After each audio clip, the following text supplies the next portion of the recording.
নমস্কার বন্ধুরা, ঘরোয়া রান্নাবান্না চ্যানেলে আপনাদের সবাইকে অনেক অনেক স্বাগত জানাই। আমার আজকের রেসিপি গন্ধরাজ কাতলা। গরমকালে মুখের অরুচি দূর করার জন্যে রোজকার এই একঘেয়েমি মাছের ঝোল বা ঝাল না বানিয়ে একবার এইভাবে টক ঝাল গন্ধরাজ কাতলা বানিয়ে দেখতে পারেন। এটা যেমন আপনার মুখের রুচি ফিরিয়ে আনবে, তেমনই এর স্বাদ আপনার মুখে লেগে থাকবে। আসুন বন্ধুরা, আজকের এই রেসিপিটা দেখে নেওয়া যাক। এখানে আমি বড় সাইজের 6 পিস কাতলা মাছ নিয়েছি, আর তারপর মাছটার মধ্যে দিয়ে দিয়েছি স্বাদ অনুযায়ী লবণ আর 1 চামচ গোলমরিচ গুঁড়ো। তারপর দিয়ে দিচ্ছি 1 টুকরো গন্ধরাজ লেবুর রস।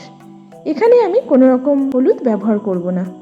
এবার মাছগুলোকে খুব ভালো করে মেখে নেব, আর মাখা হয়ে গেলে 10 থেকে 15 মিনিটের জন্য রেখে দেব। এবার একটা মশলা তৈরি করব। তার জন্য একটা মিক্সার জারের মধ্যে দিয়ে দিলাম একটা বড় সাইজের পেঁয়াজ কুচি, 15 থেকে 20টা মতো রসুন কোয়া, আর কয়েক টুকরো আদা আর 4টে মতো কাঁচা লঙ্কা দিয়ে একটা স্মুথ পেস্ট তৈরি করে নেব। এবার কড়াইতে বেশ খানিকটা পরিমাণ সর্ষের তেল গরম করে নিয়ে মাছগুলোকে ভেজে নেব। একটা সাইড খুব ভালো করে ভাজা হয়ে গেলে মাছগুলো উল্টে দেব।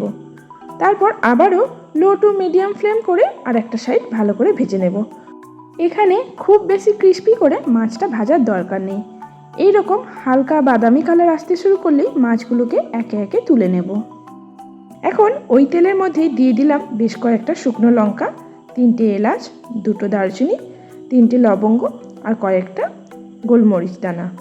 এবার ফোড়নটা কয়েক সেকেন্ডের জন্য ভেজে নিচ্ছি, যতক্ষণ না এর থেকে একটা সুন্দর গন্ধ বেরিয়ে আসছে। তারপর এতে দিয়ে দিলাম আগে থেকে রেডি করে রাখা মশলার পেস্টটা। এবার পেঁয়াজ আদা রসুনটা খুব ভালো করে ভেজে নিতে হবে।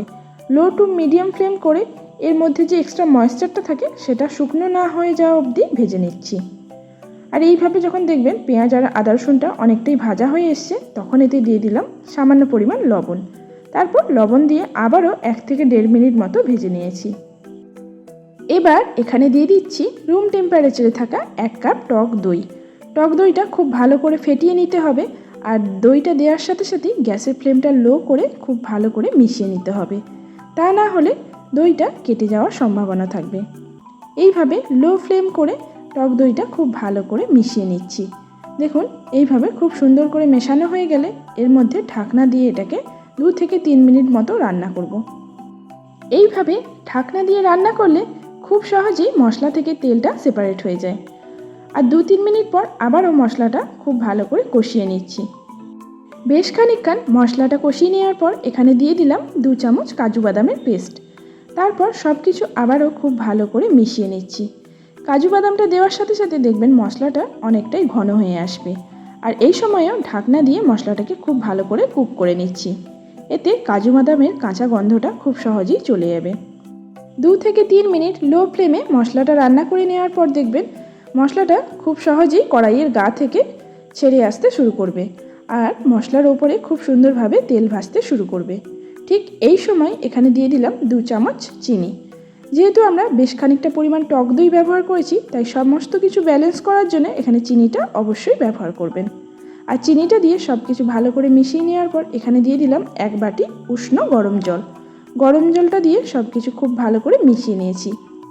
এবার এখানে এই রান্নার মেন উপকরণটা অ্যাড করব, সেটা হলো গন্ধরাজ লেবুর জেস্ট। এইভাবে একটা গ্রেটারের সাহায্যে গন্ধরাজ লেবুর সবুজ অংশটা খুবই সাবধানে ঘষে নিতে হবে। আর এটা খেয়াল রাখতে হবে যেন কোনোভাবেই গন্ধরাজ লেবুর সাদা অংশটা যেন না চলে যায়, তাহলে রান্নাটা কিন্তু তেতো হয়ে যেতে পারে। এবার লেবুর জেস্টটা খুব ভালো করে মিশিয়ে নেওয়ার পর যখন দেখবেন গ্রেভিটা এইভাবে ফুটতে শুরু করেছে, তখন মাছগুলো দিয়ে এটাকে ঢাকনা দিয়ে লো ফ্লেমে 2 থেকে 3 মিনিট মতো ফুটিয়ে নেব। আর 2-3 মিনিট পর মাছগুলোকে আবারও একটু উল্টে দিচ্ছি, আর গ্রেভিটা একটু ঘন হয়ে আসা অবধি ফুটিয়ে নিতে হবে।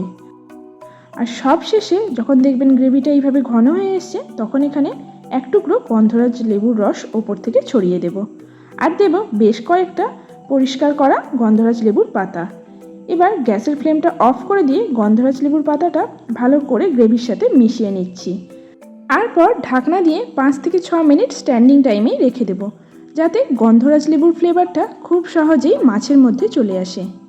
আর 5-6 মিনিট পর এই গন্ধরাজ কাতলা পরিবেশন করার জন্য একদম তৈরি হয়ে যাবে। আমার এই আজকের রেসিপি ভালো লাগলে ছোট্ট একটা লাইক করতে ভুলবেন না, আর প্রিয় মানুষদের সাথে প্রচুর শেয়ার করার অনুরোধ রইল। আমার চ্যানেলে নতুন বন্ধু হয়ে থাকলে চ্যানেলটা সাবস্ক্রাইব করে পাশে থাকবেন। আজকের মতো এই পর্যন্ত। সবাই খুব ভালো থাকবেন, সুস্থ থাকবেন। ধন্যবাদ।